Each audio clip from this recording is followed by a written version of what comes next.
I had the opportunity to watch a horror movie a week ahead of its release.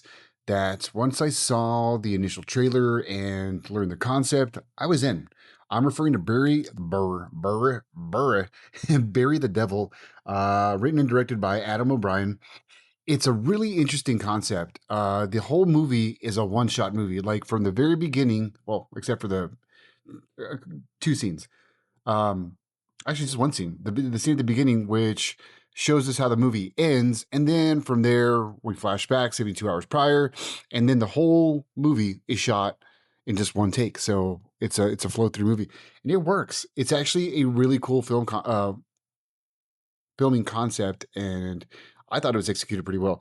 But let me give you a consensus. Now, this is a review with spoilers, so you've been warned. It comes out this weekend. Catch, okay, anyways. So, a nurse suspects things are not what they seem when a dementia patient starts to behave strangely. As the night unfolds, she discovers she's trapped with a demonic presence that's seeping through the cracks of the old home. So that's the actual the synopsis. So yeah, we have a hospice nurse taking care of this dementia patient on her first night, and there's a storm going on. But as our movie plays out in real time, it's an hour and 26 minutes. It plays out in real time. You see these little nuances and these little tidbits of like shit ain't right. And that's what I liked about the movie. Now, it's not in your face, it's not one of those in your face jump scare movies. It's really a fuck with your head and your senses, because the whole time that the movie's going, since you're there in the moment, you're looking at the corners, you're looking behind you, you're looking in the dark, you're looking at everything and noticing little things that are being moved around. You're noticing our dementia patient who goes by the name of damn, what was her name? I already forgot her name. Sorry. But you start noticing her in the background. So a lot of those little creepy things, nothing too silly, nothing at all, actually. Our nurse is actually right on point, to be quite honest. What I enjoyed was that this was felt real. There were real conversations and there were real moments. Like the dialogue felt real.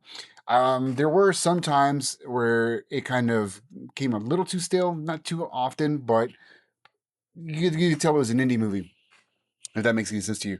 But for the rest of it, like the conversation that are happening out with her, and then you've got an ex-husband that comes in there, you start getting all this background regarding their daughter and how there was a demon and they had to exorcise, and that's why she died, etc.